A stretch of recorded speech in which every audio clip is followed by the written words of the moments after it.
دیکھیے گا فجر کی نماز کے بعد سورۃ الیاسین پڑھنے کے بڑے فضائل ہیں۔ جو آدمی سورۃ الیاسین کی تلاوت کرتا ہے فجر کی نماز کے بعد تو رات سونے تک اللہ تعالیٰ اس کے کاموں میں خصوصی مدد فرماتے ہیں۔ تو یہ کتنا بڑا فائدہ ہے۔ دیگر بھی بہت سارے فوائد ہیں، اجر، نیکیاں، وہ تو الگ چیز ہے، لیکن دنیاوی فوائد بہت زیادہ ہے سورۃ الیاسین پڑھنے کی۔ تو لہٰذا یہ عادت بنائے کہ فجر کی نماز کے بعد لازمی ہم سورۃ الیاسین انشاءاللہ تعالیٰ ایک دفعہ پڑھ لیا کریں گے، اور سورۃ الیاسین بھی اچھی طرح پڑھے، آہستہ آہستہ پڑھے۔ اگر آپ کو ترجمہ سمجھ میں آتے ہے تو ترجمہ سمجھ کے پڑھے، نہیں آتا ہے تو ویسی تجوید کے ساتھ، خوبصورتی کے ساتھ، اچھی نیت کے ساتھ سورۃ الیاسین کی تلاوت کر لینی چاہیے۔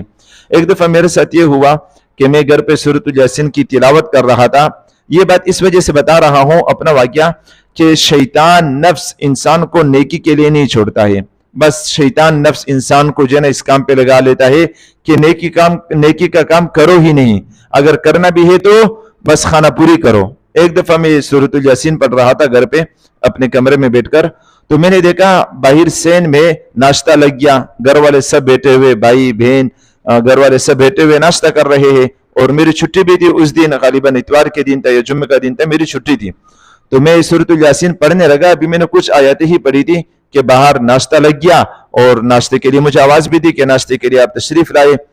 تو اس وقت شیطان نے میرے دل میں ڈالا کہ ناشتہ ہو رہا ہے اور بھوک بھی لگ رہی تھی، ناشتہ بھی اس دن VIP ناشتہ تھا، تو میرے دل میں آیا کہ میں سورۃ الیاسین کو بعد میں پڑھ لوں۔ پھر میں نے شیطان اور نفس سے خود کہا کہ نہیں، بعد میں نہیں پڑھنا ہے، بات تو کسی نے دیکھی نہیں ہے، بات کہاں آتی ہے، ابھی پڑھنی ہے۔ اچھا جب میں پڑھنے لگا تو پھر میرے دل میں آیا کہ میں جلدی سے پڑھ لوں، باہر ناشتہ ہو رہا تھا نا، جلدی سے پڑھ لوں۔ اب شیطان نفس دل میں یہ ڈال رہا تھا۔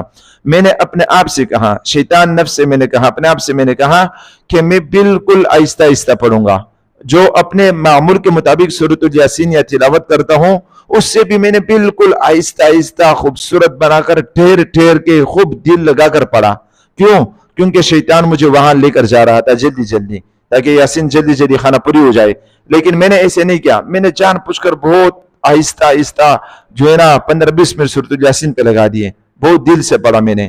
تو میں جب باہر آیا تو انہوں نے کہا دیر سے آ رہے ہو، ناشتے میں جلدی آ جاتے، تو میں نے یہ واقعہ سنا دیا۔ میں نے کہا اس طرح جو ہے نا شیطان نفس میرے دل میں یہ وسوسہ ڈال رہے تھے کہ باہر جاؤ ناشتہ کرو، لیکن میں نے شیطان اور نفس سے جنگ کی، اندر میں نے فائٹ کی شیطان نفس سے، اور میں الحمدللہ شیطان نفس سے کامیاب ہو گیا۔ میں نے سورۃ الیاسین پڑھ بھی لی اور بہت آہستہ پڑھی۔ تو دیکھو شیطان نفس جو ہے نا انسان کو، مسلمان کو مجبور کرتا ہے، کسی طرح جو ہے نا اس کو بہکاتا ہے کہ نیکی کا کام کرے ہی نہیں، اور اگر کرے تو پھر خانہ پوری کرے۔ تو سورۃ الیاسین پڑھ لیا کرے، اور سورۃ الیاسین بھی ایسی پڑھے کہ اچھے انداز سے پڑھے، پھر اس کے بعد خوب دعائیں کرے، انشاءاللہ تعالی اللہ تعالی آپ کی دنیا اور آخرت میں عافیت دیں گے آپ کو۔